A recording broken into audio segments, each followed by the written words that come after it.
नमस्ते बच्चों, स्वागत है आपके अपने YouTube चैनल दीक्षा क्लासेस स्टडी में।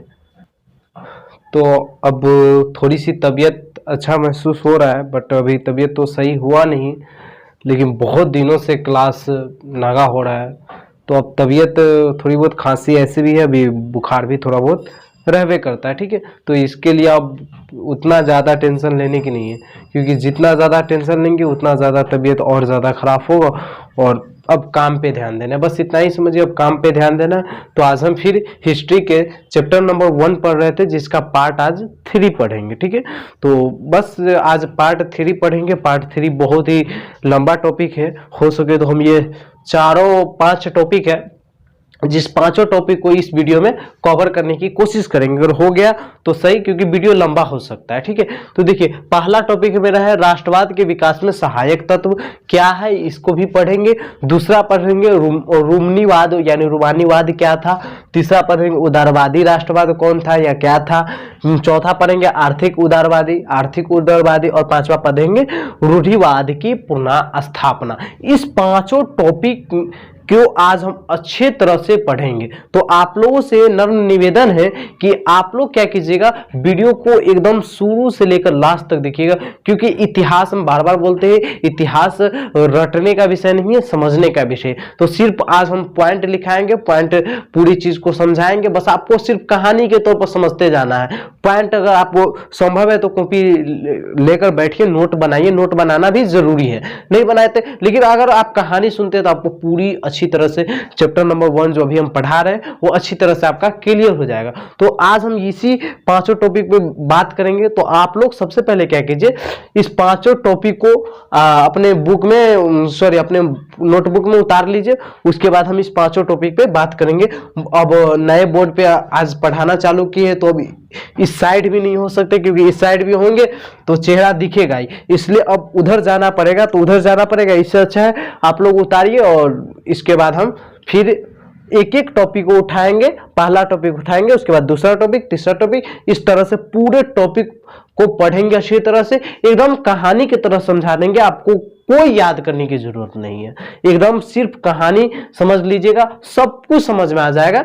तो बस आप लोग अब क्लास एकदम रेगुलर हो जाएगा, हर एक विषय का क्लास अब हम रेगुलर करेंगे। धीरे धीरे आपको हम कुछ इंफॉर्मेशन, अगर टाइम ज़्यादा नहीं हुआ इस वीडियो को बनाने में तो हम इंफॉर्मेशन भी देंगे। कुछ क्लास का इंफॉर्मेशन भी जरूरी है देना, क्योंकि आप लोग अब एकदम से सो चुके हैं। तो जब सोता है तो जगाना उससे जरूरी है। तो चलिए, अब हम ही जगाने आ चुके हैं, क्योंकि तबीयत अभी सही नहीं है, बट अब हाँ पढ़ाएंगे, क्योंकि कितना दिन तबीयत के भरोसे बैठे कि अब तबीयत सही होगी तो अब क्लास देंगे, अब तबीयत सही होगी तो अब क्लास देंगे। ऐसे में पता नहीं कब तबीयत सही हो। इससे अच्छा है कि क्लास देते रहे, तबीयत ठीक होना रहे तो हो जाएगा, नहीं तो कोई नहीं। तो चलिए, इस 5 टॉपिक को आप उतार लीजिए। उसके बाद हम एक एक टॉपिक को उठाएंगे और पूरी अच्छी तरह से एक एक टॉपिक को ऑपरेशन करके, युधिष्ठिर सर जी बोलते हैं ना, ऑपरेशन कहते हैं ना, उसको कर करके एक एक टॉपिक को समझेंगे। और उसके बाद हम इस चैप्टर को खत्म नहीं करेंगे, खत्म नहीं, क्योंकि पार्ट 3 अभी पार्ट 4, 5 भी आ सकता है, क्योंकि चैप्टर लंबा है। ठीक है, तो चलिए आप इसको उतारिए, पहले उतार लीजिए अच्छे से।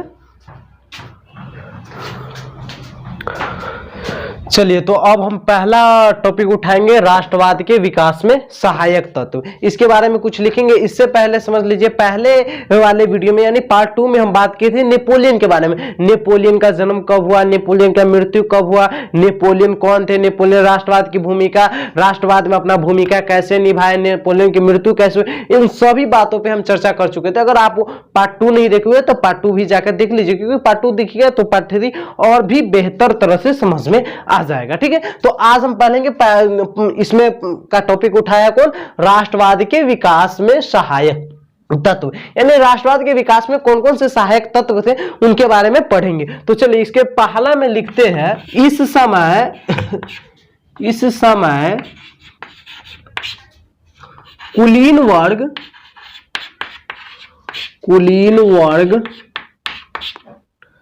सामाजिक और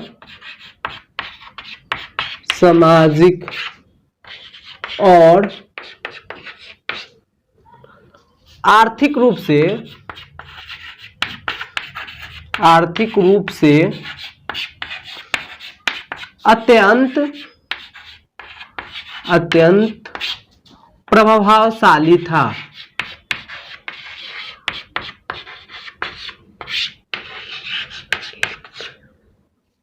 दूसरा टॉपिक लिखेंगे, ये शहरों में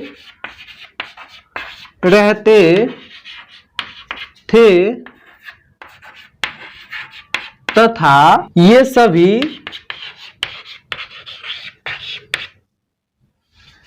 एक दूसरे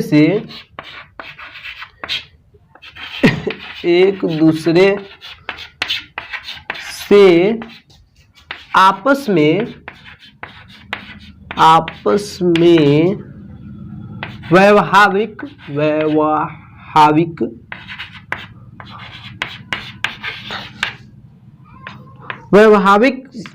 तरीकों से जुड़े हुए थे। वैवाहिक तरीकों से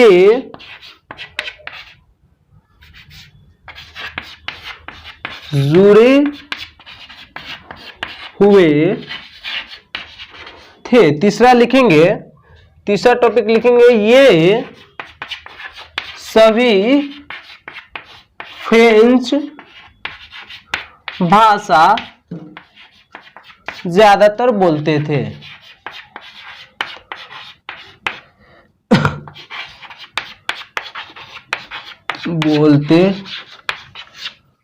हाँ, अब इसको समझ लेते, उसके बाद समझेंगे, क्योंकि तीन ही टॉपिक लिखा पाए। बोर्ड बहुत बड़ा है लेकिन हम कुछ ज्यादा बड़ा लिखते हैं, ठीक है। तो इसमें लगभग 6-7 टॉपिक है, तो पहले हम इस तीनों टॉपिक को समझ लेते हैं, उसके बाद फिर टॉपिक लिखाएंगे, उसको समझेंगे। और आप लोग क्या कीजिए, नोट करते जाइए, नोट कीजिएगा ना तो और अच्छी तरह से समझ में आएगा। जब हम इसका कहानी बताएंगे तो एकदम पूरा याद ही हो जाएगा। तो देखिए, पहला टॉपिक में लिखा है, इस समय कुलीन वर्ग सामाजिक रूप से और आर्थिक रूप से अत्यंत प्रभावशाली थे। अत्यंत मतलब बहुत ज्यादा प्रभावशाली थे। किन पर थे? तो श्रमिक वर्गों पर थे। और कुलीन वर्ग क्या होता है? जो धनिक समाज के लोग होते, उसे हम क्या कहते हैं? कुलीन वर्ग कहते हैं। ये शहरों में रहते थे। ये जो कुलीन वर्ग थे, जनसंख्या की दृष्टि से बहुत कम लोग थे, ठीक है। और ये क्या करते थे? शहरों में रहते थे। और ये सभी क्या थे? एक दूसरे से आपस में संबंधित, वैवाहिक संबंधित से जिस भी तरीके से ये सब क्या थे? आपस में जुड़े हुए थे। तीसरा लिखा है, ये सभी ज्यादातर फ्रेंच भाषा बोलते थे। ये सभी क्या करते थे? ज्यादातर फ्रेंच भाषा बोलते थे। एक एक टॉपिक को समझेंगे। चलिए अब इसको मिटाते, फिर अगला टॉपिक लिखते हैं। थोड़ी सी खांसी ज्यादा हो रही है, प्लीज आप लोग गुस्सा मत होइएगा, नहीं तो कहिएगा सर जी क्लास में ही खांसी कर रहे हैं।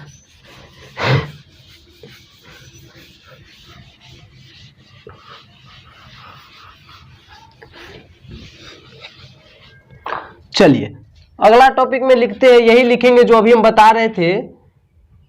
यह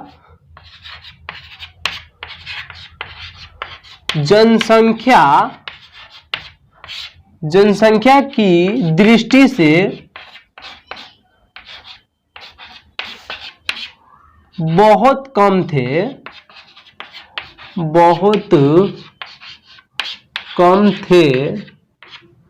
परंतु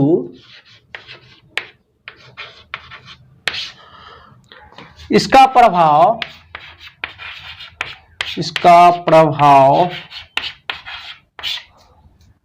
बहुत ज्यादा था, बहुत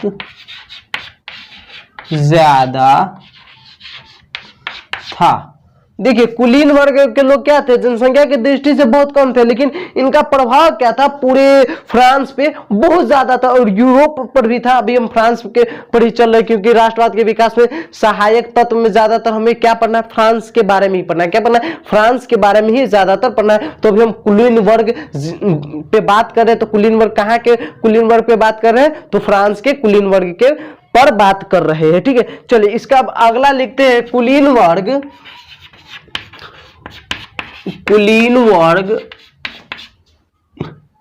के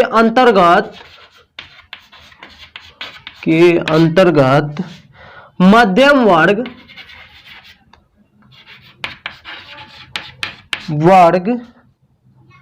भी इस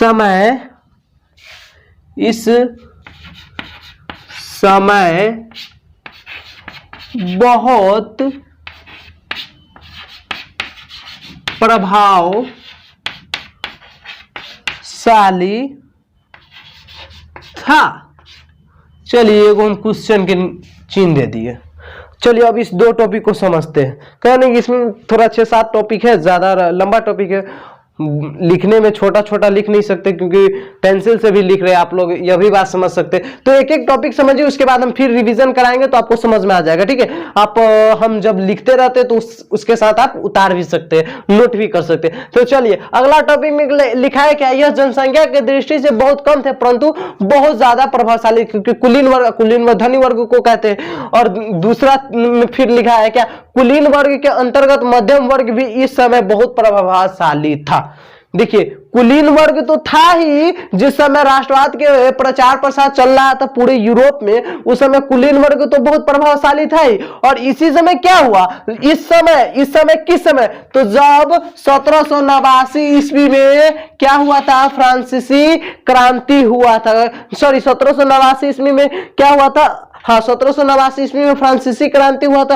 और इससे पहले क्या हुआ था, 1750 ईस्वी में कहते हैं लोग, लेकिन माना जाता है 18वीं शताब्दी में। 18वीं शताब्दी में क्या हुआ था, औद्योगिक क्रांति हुआ था। और जब औद्योगिक क्रांति हुआ था उस समय क्या हुआ था, इस समय मध्यम वर्ग भी बहुत ज्यादा प्रभावशाली बन गया था। कैसे बना था, और इन्होंने ही, अभी हम सिर्फ किनके बारे में पढ़ रहे थे, कुलीन वर्ग के बारे में। तो कुलीन वर्ग तो राष्ट्रवाद के सहायक में अपना भूमिका तो सही से निभाएगा नहीं, क्योंकि वो धनी व्यक्ति, उनको जैसा मन होगा वैसा करेगा। लेकिन यहाँ पे मध्यम वर्ग, इसी के बारे में पढ़ना है। लेकिन हम उधर 2-3 टॉपिक लिखा है, किस लिए लिखा है, ताकि आपको पूरी तरह से समझ। यहाँ पर मेन बात, इस टॉपिक में हमें सबसे मेन टॉपिक यही पढ़ना है, मध्यम वर्ग के लोग कैसे राष्ट्रवाद के रूप में सहायक अपना तत्व दिए, यानी सहायक किए, राष्ट्रवाद की भूमिका में कैसा अपना सहायक बनाए, कैसे सहायक दिए, तो उसी को पढ़ना है। तो देखिए कब 1750 ईस्वी में औद्योगिक क्रांति, हाँ 1750 ईस्वी में औद्योगिक क्रांति हुआ।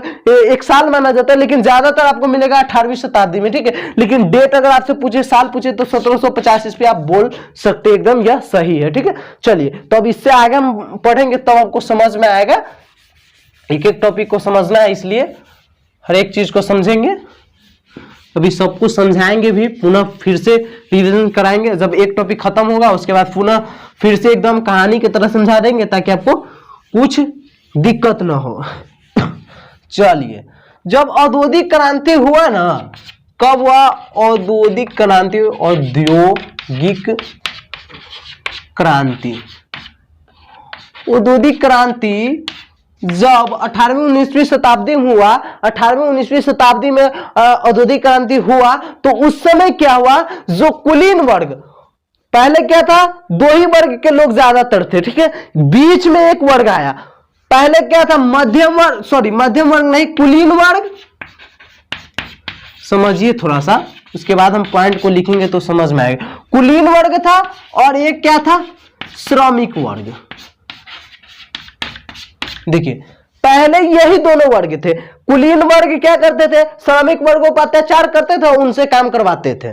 पहले ये दो ही वर्ग थे। लेकिन जब औद्योगिक क्रांति में क्या हुआ, औद्योगिक क्रांति में आप जानते हैं कल कारखाने खुलने लगे, मशीन बनने लगे, नए नए तरीकों से सब कुछ होने लगे। क्योंकि यूरोप देश में हर एक चीज की शुरुआत हुई है ज्यादातर। तो वहां क्या हुआ, नए नए कल कारखाने खुले। पहले जो श्रमिक से काम होता था अब मशीनों द्वारा कराए जाने लगे। छोटे छोटे मशीन बने, बड़े बड़े मशीन बने। अब देखिए, अब जैसे 2021 में हम जी रहे हैं, 2021 में जी रहे हैं, तो अभी किसान लोग खेती करवाते हैं तो ज्यादातर वो क्या करते हैं, रोटावेटर होता है एक ट्रैक्टर में ही, उनसे जाते हैं और पूरा जोतवा लेते हैं और खेती करवा लेते हैं। पहले क्या था कि एक मजदूर जाते थे, श्रमिक यानी मजदूर जाते थे, बैल को लेकर, हल को लेकर, फिर उससे जोतते थे। उसके बाद उसमें तो अब उसका तो झंझट खत्म हो गया, तो यानी उसका तो रोजगार छिना गया। और कौन रोजगार ले लिया, तो उसका रोजगार कौन लिया, तो ट्रैक्टर ले लिया, जो रोटावेटर बना वो ले लिया। तो यही क्या हो रहा था, कुलीन वर्ग और श्रमिक वर्ग तो चल रहे थे। लेकिन जैसे ही औद्योगिक क्रांति हुआ, औद्योगिक क्रांति में एक वर्ग का जन्म हो गया, यही से माना जाता है, उसे क्या कहते हैं, मध्यम वर्ग। मध्यम वर्ग, ये वर्ग बहुत ही खतरनाक वर्ग होता है अपने जीवन की दृष्टि से भी और हर एक चीज के दृष्टि से ही, क्योंकि यही वर्ग है जिस वर्ग में हम आते हैं, आप आते हैं, सब आते हैं ज्यादातर लोग। और इस वर्ग के ताकत को अगर समझना है तो पूरी तरह से अच्छी तरह से भी हम पढ़ाएंगे तो इस वर्ग की ताकत को समझ में आएगा। और कभी हो सके तो मंडे स्पेशल में मध्य वर्ग की ताकत को भी समझाएंगे, मध्य वर्ग क्या वर्ग होते। तो इन्होंने क्या किया, जब औद्योगिक क्रांति कब हुआ, 1750 ईस्वी में, 1750 ईस्वी में या 18वीं शताब्दी में, दोनों लिख रहे हैं आप लोग, कंफ्यूज मत होइएगा, ठीक है। अगर कहीं पे साल रहता है, ठीक है, वहां पर दे देगा 1750 ईस्वी में, ऐसी कुछ कुछ ईस्वी दे देगा, तो वहां पे अगर आपको टिक लगाना पड़े ना तो ये लगाइएगा 1750 ईस्वी। और शताब्दी रहे तो 18वीं शताब्दी, क्या लगाइएगा, 18वीं शताब्दी। तो औद्योगिक क्रांति हुआ, औद्योगिक क्रांति में दो वर्ग थे पहले से, एक वर्ग का जन्म हुआ, किस वर्ग का जन्म हुआ, तो मध्यम वर्ग का जन्म हुआ। चलिए अब हम मध्यम वर्ग के बारे में कुछ लिखते हैं तब और समझाते हैं, एक एक बात को समझाएंगे ताकि आपको अच्छी तरह से समझ में आ जाएगा, ठीक है। लिखिए, मध्यम वर्ग के लोग ज्यादातर शिक्षित थे। क्या लिखेंगे, शिक्षित थे। अगला लिखेंगे, कुलीन वर्ग के विशेषाधिकार, विशेषाधिकार को समाप्त कर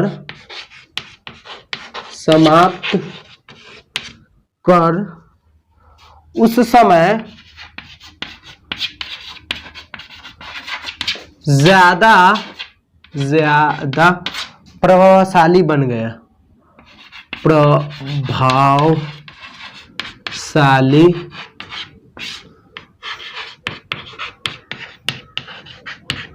बन गया। चलिए एक और पॉइंट लिख लेते ताकि अब समझ में आएगा। लिखते, शिक्षित होने के कारण से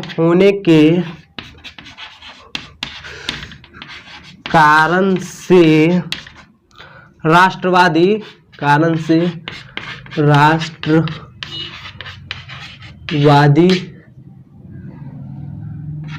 का भावना का विकास हुआ।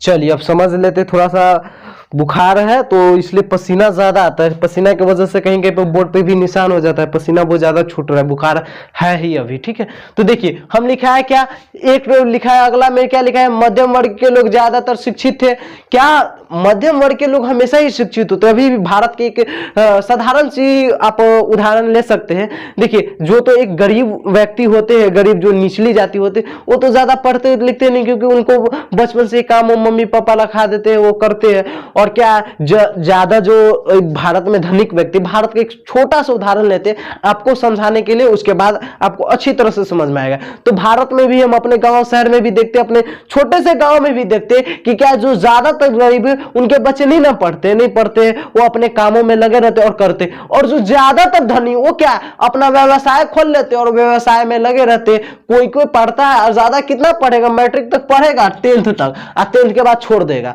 10th के बाद ज्यादातर आप है ना, जो धनिक व्यक्ति के बाल बच्चे होते हैं, यानी उनके बेटे बेटियां होते हैं, वो क्या करते हैं, 10th तक पढ़ते हैं, 10th से हो सकता है तो 12th किया, 12th के बाद क्या बिजनेस में अपना लग जाते हैं, क्योंकि उनके पास मनी है। और यहाँ पे बीच में कौन फंसा रहता है, तो मध्यम वर्ग के लोग बीच में फंसा रहता है। और बीच में फंसने के कारण, क्योंकि न इसके पास ज्यादा पैसा है और ना कम पैसा है, और तो इसीलिए क्या है, ये बहुत ज्यादा शिक्षित भी होते हैं। तो मध्यम वर्ग के लोग आप भारत में ही देख लीजिए, भारत में सबसे ज्यादा अगर कोई भी बेरोजगार है तो कौन है, मध्यम वर्ग के लोग हैं। भारत में भी बेरोजगार कौन है, तो मध्यम वर्ग के लोग ही ज्यादातर बेरोजगार है। देखिए अगला टॉपिक में लिखा है कुलीन वर्ग के विशेषाधिकार को समाप्त कर उस समय यह ज्यादातर बहुत ज्यादा प्रभावशाली बन गए। अब कुलीन वर्ग तो थोड़ा सा ही था, और देखिए इन जो ये पढ़े लिखे थे ना, तो इनमें क्या था, इनका बेटा कोई वकील था, कोई यानी बड़े बड़े नौकरी के पद पे थे, कोई मास्टर थे। अब पढ़े लिखे इंसान तो हर एक चीज में आगे होते, तो यही हाल इनका भी था, मध्यम वर्ग के लोगों का। ये सब पढ़े थे, अच्छे अच्छे पद पे थे, तो इन्होंने अपने दिमागी के बुद्धि के बल पर मध्यम वर्ग को आप कम नहीं समझ सकते, तो इन्होंने क्या किया, अपने बुद्धि के वर्ग पर क्या किया, कुलीन वर्ग को हरा दिया। कुलीन वर्ग को हराकर और राष्ट्रवाद की भूमिका में अपना सहायता दिया। शिक्षित होने के कारण से राष्ट्रवादी की भावना का विकास हुआ, यानी शिक्षित होने के कारण से इसके अंदर क्या हुआ, राष्ट्रवाद की भावना, यानी राष्ट्रवाद के सहायक में इन्होंने अपना भावना व्यक्तित्व किया और इन्होंने राष्ट्रवाद की सहायक में अपना भूमिका निभाया। चलिए हम क्या क्या लिखा है अब आपको समझा देते हैं, अच्छी तरह से समझ में। देखिए हम लिखा उस समय कुलीन वर्ग, इसमें क्या लिखा था, कुलीन वर्ग उस समय क्या था, ज्यादातर प्रभावशाली थे पूरे फ्रांस में, और ज्यादातर प्रभावशाली होने के कारण उन्होंने क्या कहते हैं, श्रमिक वर्ग को अपने बंधक बना लिए। तो उन्होंने जब कुलीन वर्ग को मन हो कि श्रमिक वर्ग से हमें ये कार्य करवाना है, तो वो कार्य करवाते थे, जो चीज दिल किया वो चीज करवाते थे। श्रमिक वर्ग इससे परेशान था, परंतु क्या हुआ, जब 1750 ईस्वी में औद्योगिक क्रांति हुआ, कब हुआ, 1750 ईस्वी में या 18वीं शताब्दी में जब औद्योगिक क्रांति हुआ, तो औद्योगिक क्रांति हुआ तो एक नए वर्ग का जन्म हुआ, जिस वर्ग को क्या कहते हैं, मध्यम वर्ग, यानी मध्यम वर्ग के लोग। और मध्यम वर्ग के लोग क्या थे, ज्यादातर शिक्षित व्यक्ति थे, और उन्होंने अपने शिक्षित होने के कारण से, बुद्धि होने के कारण से क्या किए, कुलीन वर्ग को समाप्त कर दिया। का अब तुम्हारा चलती नहीं चलेगा, उसी का चलती चलेगा। बार बार हम बोलते हैं ना, इतिहास पढ़ते तो राजा का बेटा राजा नहीं बनेगा, राजा वही बनेगा जो अब हकदार होगा। तो क्या किया, ये सोचते थे नहीं मेरा बेटा है तो मेरा ही बेटा इस पद पे आसीन होगा। तो ये लोग तो मध्यम वर्ग के लोग पढ़े लिखे थे, कहे नहीं रे बेटा नहीं बनेगा, अब राजा वही बनेगा जो हकदार होगा। तो इन्होंने क्या किया, कुलीन वर्ग को समाप्त किया और इस प्रकार से अपने राष्ट्रवाद में सहायक दिया, यानी सहायक किया, ये लिख सकते हैं। चलिए अब हम अगला टॉपिक पढ़ेंगे। मेरा अगला टॉपिक है रूमानीवाद। रूमानीवाद किस तरह से राष्ट्रवाद की भूमिका में सहायता दिया, इसको हम लिखाएंगे नहीं, ऐसे ही समझा देते, बट चलिए लिखा भी देते ताकि आपको समझ में आ जाए। रूमानीवाद एक बहुत छोटे से टॉपिक है, इन्होंने भी राष्ट्रवाद में बहुत अच्छा तरह से अपना सहायता दिया था। टॉपिक का नाम है क्या, रूमानीवाद। रूमानीवाद देखिए, रूमानीवाद के लोग राष्ट्रवाद की भूमिका में सहायक के लिए उन्होंने क्या किया, पर हर एक प्रकार के सांस्कृतिक कार्यक्रम के, जैसे कहीं पे अत्याचार हो रहा है वहां पे जाके भगवान जी की पूजा करने लगे कि अत्याचार नहीं करना चाहिए, नाटक करने लगे अपना इसी प्रकार से। यानी रूमानीवाद जो सांस्कृतिक होता है, जैसे भारत में भी बहुत सारे सांस्कृतिक कार्यक्रम होते हैं, उनसे लोगों को शिक्षा दिया जाता है कि आप ऐसे कीजिएगा तो इस तरह से होगा, ये होगा। तो इसी तरह से रूमानीवाद के लोग क्या कर रहे थे, ये सभी वर्ग के लोग राष्ट्रवाद की भूमिका में सांस्कृतिक कार्यक्रम से अपना सहायता दी। तो लिख सकते हैं ये सभी व्यक्ति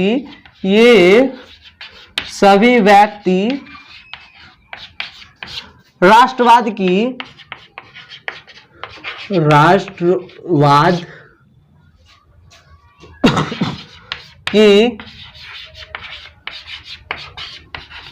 भूमिका में तरह तरह के सांस्कृतिक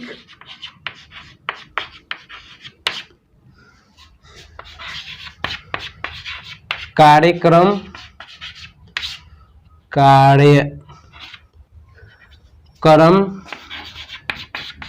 किए तथा अपना योगदान दिए, राष्ट्रवाद की भूमिका में योगदान दिए।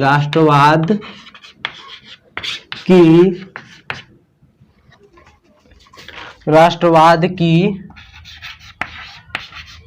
भूमिका में अपना योगदान दिए। चलिए देखिए लिखा है रूमानीवाद, बस इतना ही। रूमानीवाद आप एग्जाम की दृष्टि से आता नहीं, लेकिन हम पढ़ रहे इतिहास तो एकदम कहानी की तरह हर एक चीज को समझेंगे तब ये समझ में आएगा, तो इसलिए हम रूमानीवाद भी समझा दिए। और पता है एक क्लास हम इतना गजब का क्लास लेने वाला है जिसमें सीधे यहाँ बोर्ड पे खड़ा हो जाएंगे और पूरे चैप्टर को, फर्स्ट नंबर चैप्टर है जो यूरोप में राष्ट्रवाद, इसको एकदम अच्छी तरह से मुंह से बोल देंगे, आपको याद हो जाएगा, गारंटी देते हैं। बस उसके लिए हमको भी वर्क करना पड़ेगा, कोई नहीं वर्क करेंगे, लेकिन जो वर्क हम करेंगे ना, हम गारंटी देते हैं वो क्लास आएगा जब हम चैप्टर को खत्म कर लेंगे, तब रिवीजन क्लास रहेगा। और रिवीजन क्लास ऐसा क्लास रहेगा जिसे सीधे यहां पे ऐसे खड़ा होंगे और ऐसे बोलने लगेंगे, आपको पूरी चीज याद हो जाएगा। ठीक है, तो अभी हम समझते हैं, बाद में वो क्लास की चर्चा करेंगे, जिस दिन आएगा चर्चा करेंगे। ठीक है, तो देखिए क्या रूमानीवाद, रूमानीवाद के लोग क्या करते थे, राष्ट्रवाद की भूमिका में योगदान देने के लिए ये सभी प्रकार के व्यक्ति क्या कर रहे थे कि तरह तरह के सांस्कृतिक कार्यक्रम कर रहे थे, नाटक कर रहे थे, कहीं पे गीत बजा रहे थे, कहीं पे ढोल कर, कहीं पे सो जाते थे, कहीं किसी को पेड़ को पकड़ लेते थे। चिपको आंदोलन में नाटक ही नहीं हुआ था तब, जब चिपको आंदोलन पढ़ेंगे बाद में, जब भारत में राष्ट्रवाद पढ़ेंगे तब पढ़े। तो ये सभी लोग क्या करते थे, अब तरह तरह के सांस्कृतिक कार्यक्रम के द्वारा राष्ट्रवाद की भूमिका में अपना योगदान दिए। बस इतना ही समझिए। चलिए अब हम तीसरा टॉपिक पढ़ेंगे जिसका नाम है उदारवादी राष्ट्रवाद। क्या है? उदारवादी राष्ट्रवाद। चलिए अब तीसरा टॉपिक पढ़ेंगे जिसका नाम है उदारवादी राष्ट्रवाद।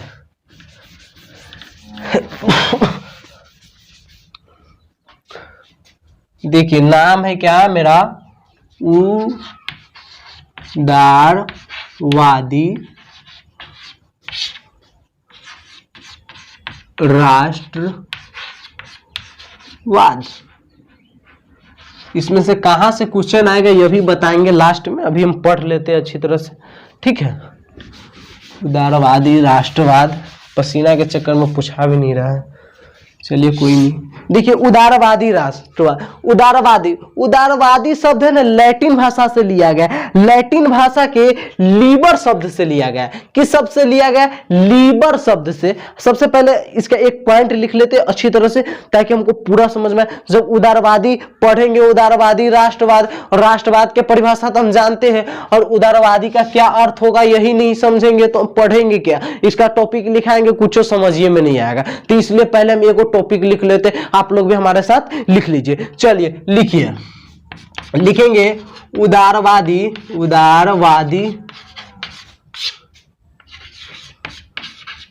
शब्द का व्युत्पत्ति लैटिन भाषा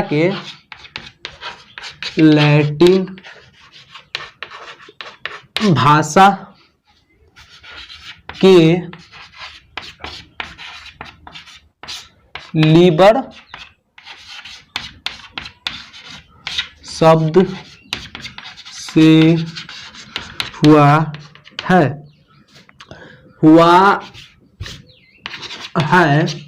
जिसका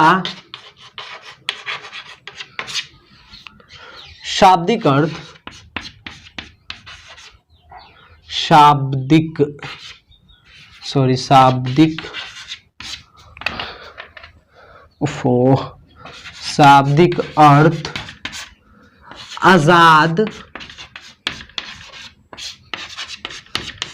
होता है। चलिए देखिए लिखा है टॉपिक, क्या लिखा है? उदारवादी शब्द का उत्पत्ति लैटिन भाषा के, लैटिन नहीं पढ़िएगा, लैटिन, ठीक है। क्या है? लैटिन भाषा के लीबर शब्द से हुआ। आपसे एक नंबर में प्रश्न पूछ सकता है कि उदारवादी शब्द का उत्पत्ति किस भाषा से हुआ है, तो बताइएगा लैटिन भाषा से। और उदारवादी शब्द का लैटिन का शाब्दिक अर्थ क्या होता है? तो लीबर होता है। क्या होता है? लीबर होता है। और लीबर का जो हम एकदम अच्छा सा हिंदी वर्ड में निकाले तो इसका अर्थ क्या होता है? आजाद होता है। तो यह व्यक्ति आजाद प्रकार के यानी स्वतंत्र प्रकार के थे, स्वतंत्र थे। उदारवादी व्यक्ति क्या थे? उदारवादी राष्ट्रवाद, ये व्यक्ति वो व्यक्ति थे जो एकदम आजाद थे, एकदम स्वतंत्र थे। इनको जैसे मन चाहा उस तरह से अपना योगदान दिए राष्ट्रवाद की भूमिका में। चलिए तो अब हम इसको एक एक टॉपिक को पढ़ेंगे ताकि हमको पूरी अच्छी तरह से समझ में आएगा। पहला टॉपिक ये था, अब दूसरा टॉपिक हम पढ़ेंगे। ये पहला टॉपिक नहीं था, ये समझिए उदारवादी क्या था वो था, ठीक है।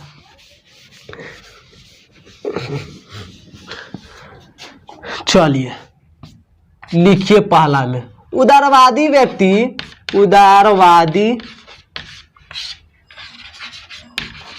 व्यक्ति स्वतंत्रता और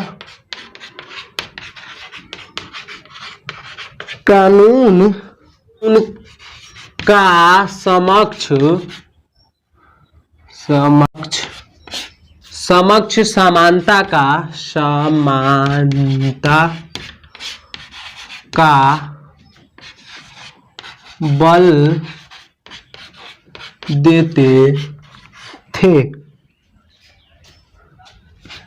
ये सरकार के विषय नहीं होगा, ठीक है, विषय में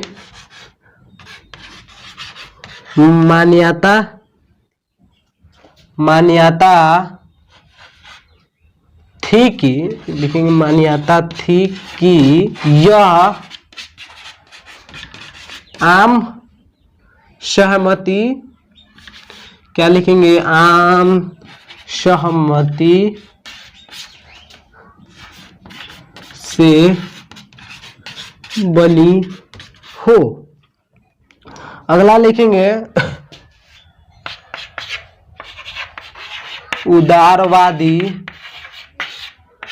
उदारवादी निरंकुश, बहुत इंपॉर्टेंट टॉपिक लिखा रहे हैं। उदारवादी निरंकुश राजतंत्र के स्थान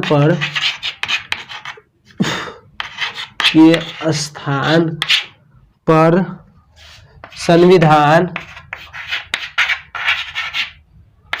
संविधान और प्रतिनिधि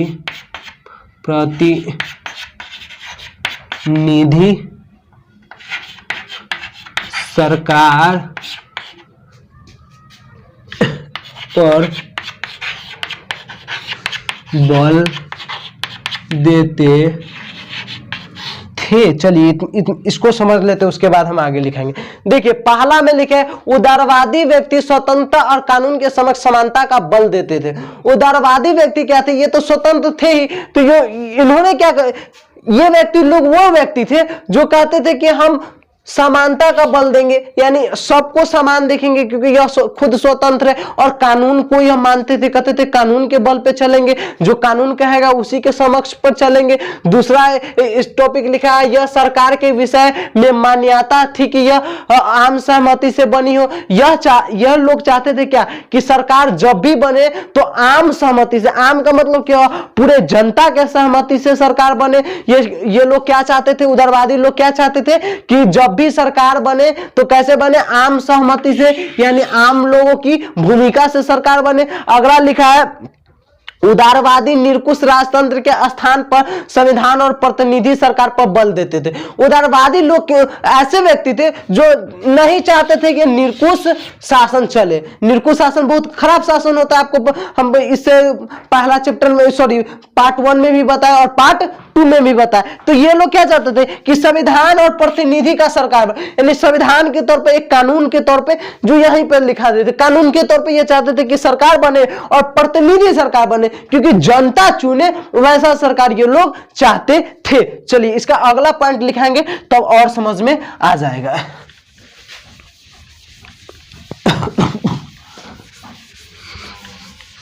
थोड़ी सी आज बोलने में प्रॉब्लम होता है, तबीयत खराब ही है, बुखार लगा हुआ है अभी भी।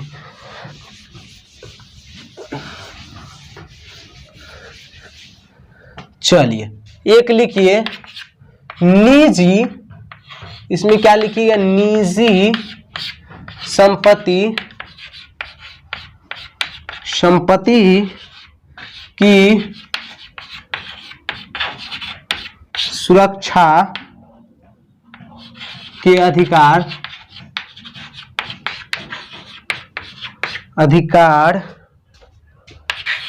का मांग करते थे। यह प्रेस की आजादी चाहता था। चलिए अब हम उदारवादी राष्ट्रवाद पढ़ लिए, इसको हम समझाएंगे, उसके बाद पूरी अच्छी तरह से आपको समझा देंगे उदारवादी। देखिए टॉपिक लिखाने का मकसद है कि आप नोट बना सके, ठीक है, ऐसे नहीं तो हम पूरा कहानी बता देंगे। तो देखिए टॉपिक मेरा पॉइंट था क्या, निजी संपत्ति का सुरक्षा का अधिकार मांग करते। उदारवादी लोग क्या चाहते थे कि जो अपना निजी संपत्ति है उसकी सुरक्षा का यह लोग मांग करते थे कि जो मेरा है वो मेरा रहे, आप लोग इसमें कोई भागीदारी नहीं निभाइए, कोई सुरक्षा की अति नहीं कीजिए, हमें इसका बल दीजिए ताकि हम अपने जो निजी सामान है उसका हम सुरक्षा कर सके। चलिए अगला लिखा है, यह प्रेस की आजादी चाहता था। प्रेस की आजादी का मतलब क्या, यह चाहता था कि जो भी सरकार बन रहे वो प्रेस की आजादी दे, क्योंकि जब सरकार गलती कर, प्रेस मतलब मीडिया जो छापते हैं ना अखबार, वो चाहते थे, ये लोग क्या चाहते थे कि इसकी आजादी फुल मिले, ताकि अगर सरकार गलती करे तो सरकार के बारे में भी छपे, जनता गलती करे तो जनता के बारे में भी छपे। क्योंकि जैसे अभी अपने भारत में क्या प्रेस की पूरी तरह से फुल आजादी है। फुल आजादी होने के कारण मीडिया इसका थोड़ा बहुत गलत भी फायदा उठाता है, क्योंकि पूरी तरह से आजादी है प्रेस में। आप जहां भी रह रहे हैं, कहीं भी रह रहे, जिस भी तरह से आप उठा सकते हैं प्रेस की आजादी। जैसे आप मांग कर सकते हैं, सरकार से कुछ भी कह सकते हैं कि सरकार यहाँ पे गलती कर रहे हैं। जैसे देखिए अभी आपको छोटे छोटे मीडिया वाले मिलेंगे जो कहेंगे देखिए ये हमारे सीतामढ़ी है, सीतामढ़ी में देखिए सीतामढ़ी की सरकार अभी तक इस रोड को नहीं बनाई है, जबकि ये नेता कहते हैं कि इस रोड को हम बना दिए, बिल पास है। ऐसे तरह से मीडिया बन जाते। तो ये लोग चाहते थे, क्योंकि वो जरूरी भी है। जैसे अभी हम सीतामढ़ी के उदाहरण दिए, तो सीतामढ़ी के उदाहरण क्यों दिए, क्योंकि वो मीडिया है और मीडिया प्रेस की आजादी उसे मिला हुआ है। तो अगर वो बात उठाएगा तब न जाकर, अगर उनकी बातों को फेसबुक के माध्यम से सुनाता है, यूट्यूब के माध्यम से सुनाता है, अपने छोटे छोटे चैनल के माध्यम से सुनाता है, तो क्या अगर उनकी बातों को सरकार तक पहुंचाया जाएगा तब न उसी का हल निकलेगा। तो ये लोग भी यही चाहते थे कि अगर प्रेस की आजादी मिलेगा तो सरकार के बारे में भी बुरा छपेगा, क्योंकि सरकार गलती करेगा, कोई जनता गलती करेगा तो जनता के बारे में भी बुरा छपेगा, अच्छा करेगा तो अच्छा छपेगा। तब जाकर ये चाहते थे कि प्रेस की आजादी मिले ताकि सब लोग सुरक्षा रहे और अच्छी ढंग से रहे। तो ये उदारवादी व्यक्ति, उदारवादी शब्द का प्रयोग कहां से हुआ था, तो लीबर शब्द से हुआ था। लीबर शब्द का शाब्दिक अर्थ क्या होता है, तो आजाद होता है। ये लोग क्या थे, ये लोग चाहते थे अपना निजी संपत्ति को खुद सुरक्षा करे, और दूसरा चाहता था प्रेस की आजादी मिले, तीसरा चाहते थे ये सरकार की भूमिका में अपना संवैधानिक तरीका से और प्रतिनिधि रूप से सरकार बने, यह चाहते थे। ये उदारवादी लोगों का सोचता था। इसी प्रकार से उदारवादी लोग भी राष्ट्रवाद की भूमिका में अपना सहायक दिए। ठीक है, चलिए अब अगला टॉपिक पढ़ेंगे। अगला टॉपिक है मेरा आर्थिक उदारवाद। क्या है, आर्थिक उदारवाद। चलिए अब उसको पढ़ते हैं।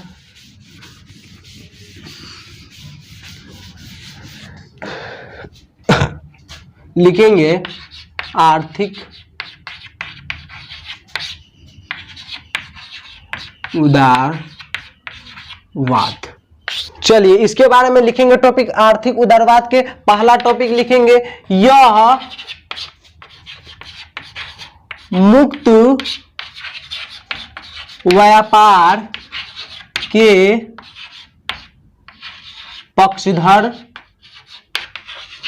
थे।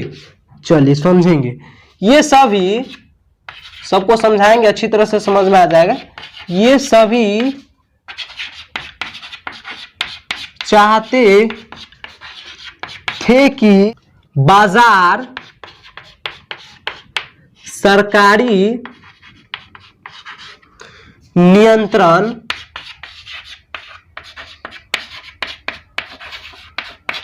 से मुक्त हो तथा बिना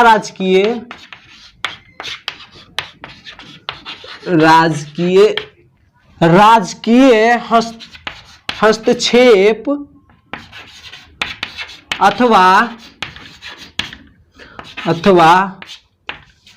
नियंत्रण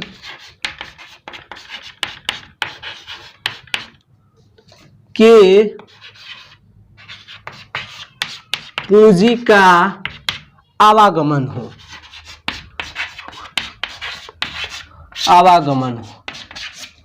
अब सोचिए, ये बहुत महत्वपूर्ण टॉपिक है, इससे आपके एग्जाम में क्वेश्चन आते हैं, 1 नंबर में 2 नंबर में क्वेश्चन आते हैं, आपके ज्ञान के लिए भी बहुत इंपॉर्टेंट टॉपिक है। इसको हम पहले इस टॉपिक को समझेंगे, उसके बाद 2-3 टॉपिक इसके बारे में भी लिखाएंगे, उसके बाद उसको भी समझेंगे, तब जाकर हम फिर अगला टॉपिक पे बात करेंगे। चलिए, इसमें लिखा है ये मुक्त व्यापार के पक्षधर थे। ये लोग चाहते थे कि व्यापार हो तो एकदम मुक्त, यानी फ्री तरीके से, जो सरकार अपने जो भी देश में, जैसे फ्रांस ही देश को ले लेते, वो फ्रांस की बात है, ज्यादातर हम इसमें कर रहे हैं, तो फ्रांस के, चाहे यूरोप के, पूरे यूरोप में क्या चाह रहे थे लोग कि मुक्त व्यापार हो। जो व्यापारी में भी सरकार लोग क्या चाहते थे कि टैक्स लेंगे, इनकम टैक्स लेंगे, ये करेंगे वो करेंगे, इस दिन बाजार लगेगा उस दिन बाजार नहीं लगेगा। तो ये आर्थिक उदारवाद के लोग चाहते थे कि नहीं, मुक्त व्यापार हो, जब भी मन हो मेरा बाजार लगाए, जब भी मन, ताकि देखिए अगला टॉपिक में यही लिखा है, ये सभी चाहते थे कि बाजार सरकारी नियंत्रण से मुक्त हो।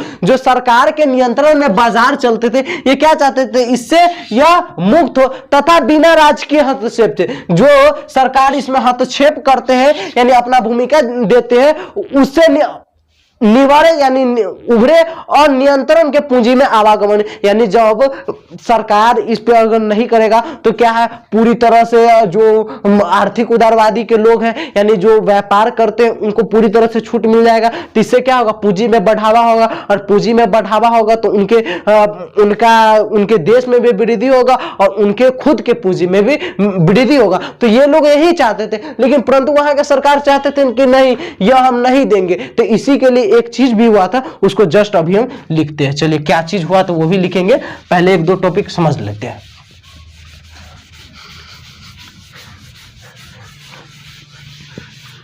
देखिए क्या हुआ, जब यूरोप में यह कार्य चल रहा था ना, तो आर्थिक आजादी से उबरने के लिए लिख सकते हैं, आर्थिक आजादी से उबरने के लिए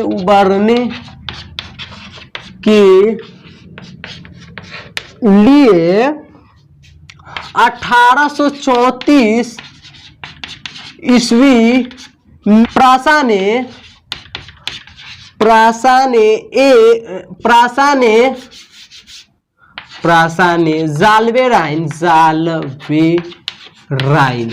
जाल्वेराइन की स्थापना किया।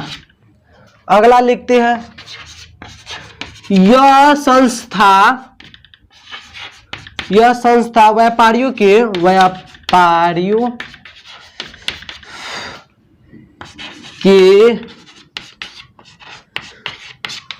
हितों की रक्षा में था।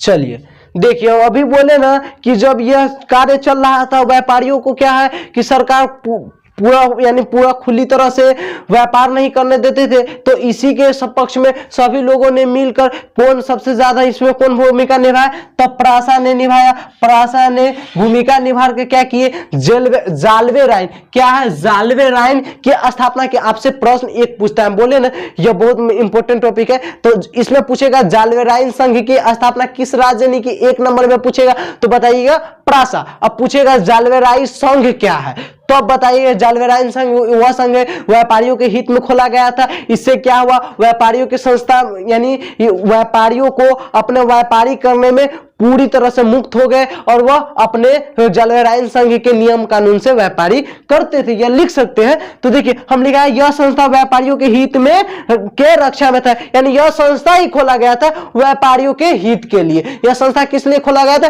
व्यापारियों के हित के लिए, क्योंकि पहले व्यापारियों पर क्या होता था, अत्याचार सरकार द्वारा किया जाता था। चलिए अगला समझते हैं।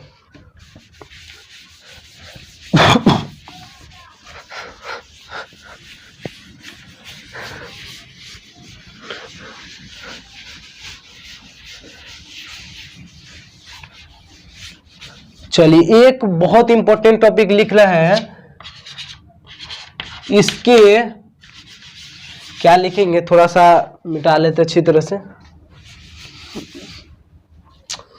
बड़ी तबीयत में बिगाड़ है, ठीक है। लिखेंगे इसके महत्व को समझते हुए एक जर्मन अर्थशास्त्री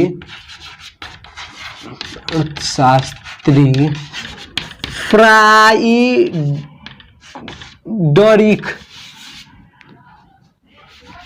जर्मन अर्थशास्त्री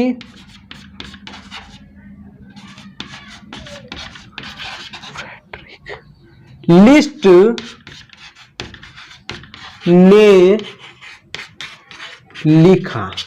देखिए क्या लिखा है यह समझते हैं, थोड़ा सा खांसी हो गया था, चलिए समझते। देखिए इसके महत्व को समझते हुए जर्मन अर्थशास्त्री फ्राइडरिख, नाम इसका क्या है, फ्राइडरिख ख है, ठीक है। फ्राइडरिख लिस्ट ने लिखा, क्या लिखा कि जाल्वेराइन का लक्ष्य क्या है, जर्मन के लोगों को आर्थिक रूप से मुक्त कराना। ये क्या लिखे थे, चलिए लिख देते ताकि आपको समझ में आ जाए। जाल्वेराइन का यह भाग्य और लक्ष्य था, भाग्य और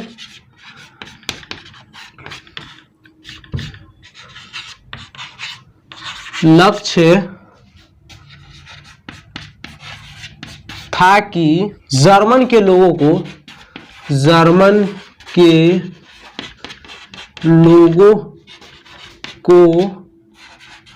आर्थिक रूप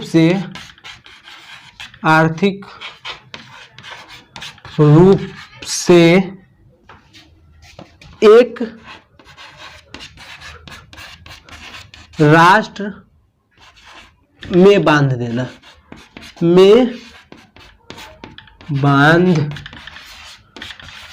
देना था।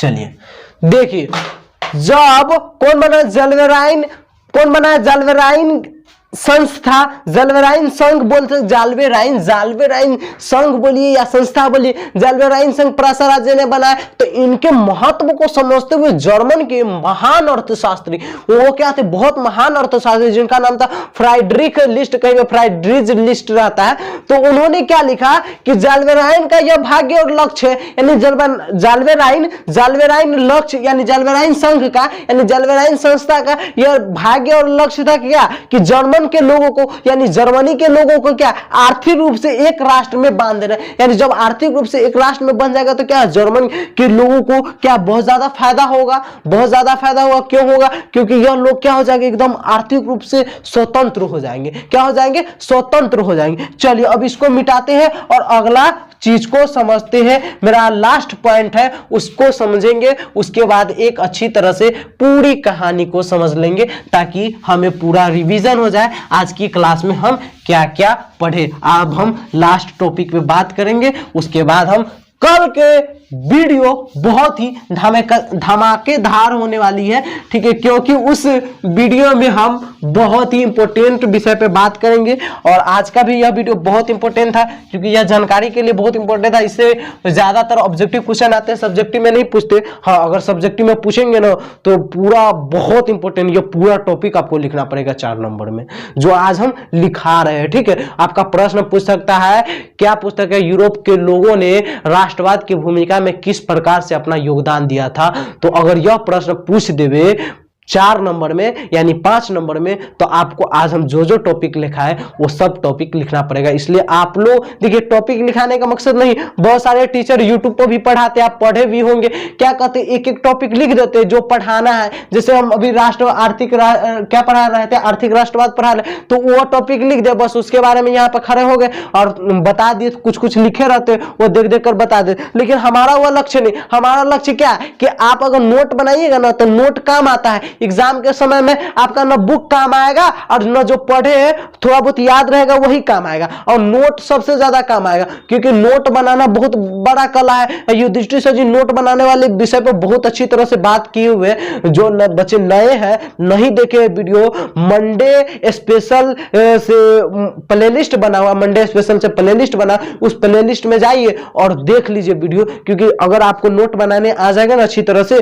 तो बहुत अच्छा से आप तैयारी कर सकते हैं। इसलिए दीक्षा क्लासेस स्टडी पे ज्यादातर बच्चे को पीडीएफ भी नहीं मिलता, और हमारे बच्चे इतने खुशनसीब है कि वो पीडीएफ के लिए परेशान भी नहीं करते, क्योंकि वो जानते हैं कि पढ़ाई किस तरह से होता है, क्योंकि हम लोग बता चुके हैं पढ़ाई किस तरह से होता है। चलिए तो हम लास्ट पॉइंट समझते हैं, उसके बाद हम थोड़ा सा कहानी के तौर पर समझेंगे और उसके बाद हम इस वीडियो को खत्म करेंगे। तो मेरा लास्ट टॉपिक क्या है? रूढ़िवाद। ये बहुत इंपॉर्टेंट टॉपिक है, ठीक है। रूढ़िवाद की पूर्ण स्थापना, पूर्ण स्थापना। चलिए इस टॉपिक को समझने से पहले एक चीज हमें समझना पड़ेगा, तब जाकर हमें समझ में आएगा। देखिए नेपोलियन के बारे में हम पढ़े हुए थे, नेपोलियन के बारे में पढ़े हुए थे ना, तो नेपोलियन के बारे में थोड़ा सा अगर हम समझ लेते हैं तब इस टॉपिक को हम समझेंगे, अच्छी तरह से समझ में आ जाएगा। और इसका कौन मुख था उसके बारे में कल पढ़ेंगे ना, कल का वीडियो बहुत ही खतरनाक होने वाला है। इसलिए आप लोग जब भी, अगर कल भी तबीयत सही रहा, थोड़ा बहुत बुखार रहेगा तो कोई नहीं, पढ़ाएंगे। अब पढ़ाई, अब तबीयत पे ध्यान नहीं देना है, ठीक है। तो देखिए रूढ़िवाद की पुनः स्थापना, तो रूढ़िवाद की पुनः स्थापना समझने से पहले हम समझते हैं नेपोलियन तो अपने राष्ट्र में अच्छा कार्य कर रहे थे ना, लेकिन वो क्या कि एक रूसे पर आक्रमण किए थे, तो इनके लिए उनके सब शत्रुओं ने मिलकर उसे क्या किए थे?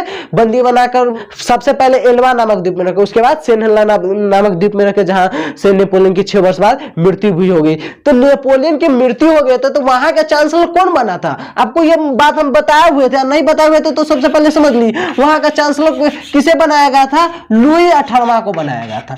अब समझ में आएगा, यह चीज समझ गए। जब नेपोलियन की मृत्यु होगी तो वहां के पूरा राजगद्दी को किसे सौंप दिया गया? लुई 18वां को सौंप दिया गया। और लुई 18वां को क्यों सौंपा गया? इसका क्या लक्ष्य था?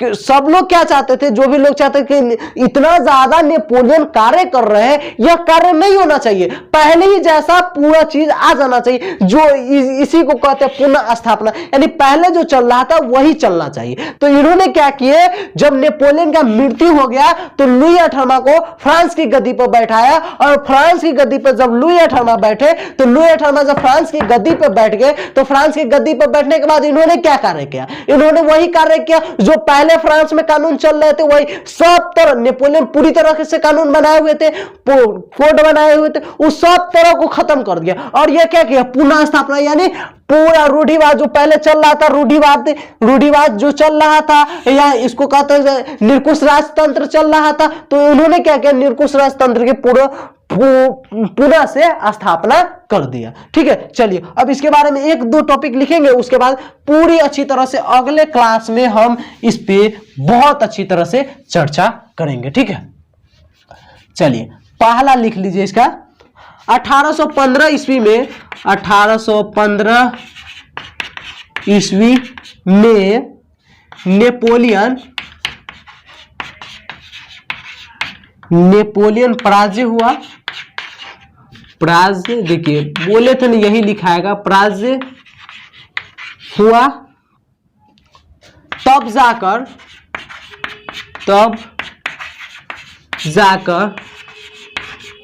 रूस, ऑस्ट्रिया,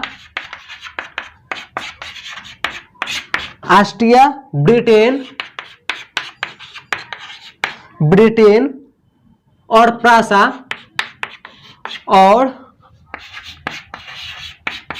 प्रासा ने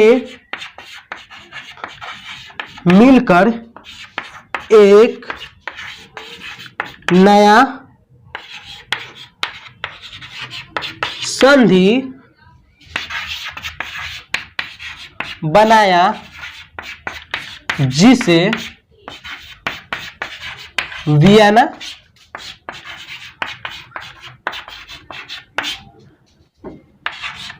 संधि कहते है। चलो बाबू, आज का क्लास खत्म हो गया, अब इसको समझ लेते हैं, उसके बाद थोड़ा सा रिवीजन करेंगे, खत्म।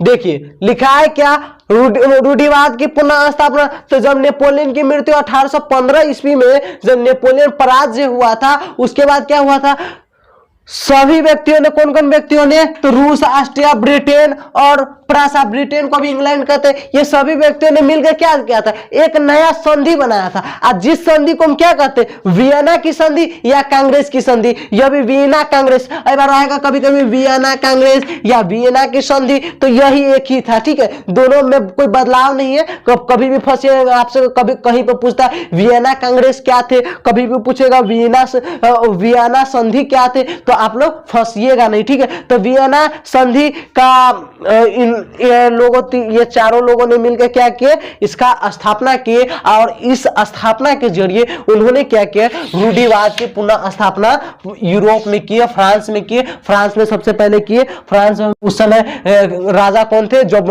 नेपोलियन पराजय हुआ था तो लुई 18वां राजा था, तो लुई 18वां राजा था, तो इस संधि के द्वारा उन्होंने क्या किया, रूढ़िवाद की पुनः स्थापना फ्रांस में कर दिया। और वियना कांग्रेस का मुख्य अध्यक्ष कौन था, थोड़ा सा समझ लीजिए, कल के वीडियो बहुत इंपोर्टेंट होने वाला है, इसलिए थोड़ा सा समझ लीजिए कि वियना कांग्रेस का मुख्य अध्यक्ष कौन था। तो वियना कांग्रेस का मुख्य अध्यक्ष मेटरनिक था। यही चोट्टा यह सब करवा रहा था, क्योंकि इसका क्या लक्ष्य था इसके बारे में हम कल पढ़ेंगे, क्योंकि यही चोट्टा चाह रहा था कि नहीं पुनः स्थापना हो, यह न चले, यह कैसा व्यक्ति था इसके बारे में हम बड़े कल के वीडियो में बहुत ही अच्छी तरह से पढ़ेंगे, बहुत ही अच्छी तरह से पढ़ेंगे। तो आज हम कौन कौन टॉपिक पढ़े हैं, पहला टॉपिक पढ़े राष्ट्रवाद के विकास में सहायक तत्व, दूसरा पढ़े हैं, दूसरा टॉपिक पढ़े हैं उदारवादी राष्ट्रवाद, तीसरा पढ़े हैं रूमानीवाद, क्या था, रूमानीवाद पढ़े हुए थे, और लास्ट में हम क्या पढ़े, रूढ़िवाद की पुनः स्थापना पढ़े। देखिए पहला टॉपिक मेरा था क्या, राष्ट्रवाद के में सहायक तत्व, क्या था, राष्ट्रवाद की विकास में सहायक तत्व, मेरा पहला टॉपिक था राष्ट्रवाद के विकास में सहायक तत्व। राष्ट्रवाद के विकास में सहायक तत्व में हमने आपको बताया कि राष्ट्रवाद के विकास में सहायक तत्व में कुलीन वर्ग अत्यंत प्रभावशाली थे, अत्यंत प्रभावशाली होने के कारण से वो लोग कम थे, जनसंख्या की दृष्टि से कम थे, और जनसंख्या की दृष्टि से कम होने का ये लोग आपस में बंधे हुए थे। कैसे बंधे हुए थे, तो वैवाहिक यानी शादी विवाह, एक दूसरे से विवाह करके रिश्ता किए हुए थे, और एकदम आपस में ये लोग बंधे हुए थे। लेकिन बंधे होने के कारण जब 1750 ईस्वी में औद्योगिक क्रांति हुआ, 1750 ईस्वी में औद्योगिक क्रांति हुआ, तो इससे पहले क्या हो रहा था, इससे पहले यह हो रहा था कि जो ये कुलीन वर्ग के लोग थे, कुलीन वर्ग के लोग श्रमिक वर्गों पर बहुत अत्याचार करते थे। लेकिन जैसे ही औद्योगिक क्रांति हुआ, औद्योगिक क्रांति में बहुत सारे मशीन बने, कल कारखाने बने, तो एक नए वर्गों का जन्म हुआ, जिस वर्गों को हम क्या कहते हैं, मध्यम वर्ग। और मध्यम वर्ग के लोग बहुत ही पढ़े लिखे व्यक्ति, जिनका बेटा कोई अफसर था, कोई कुछ था, यानी पढ़े लिखे में हर एक पोस्ट पे थे।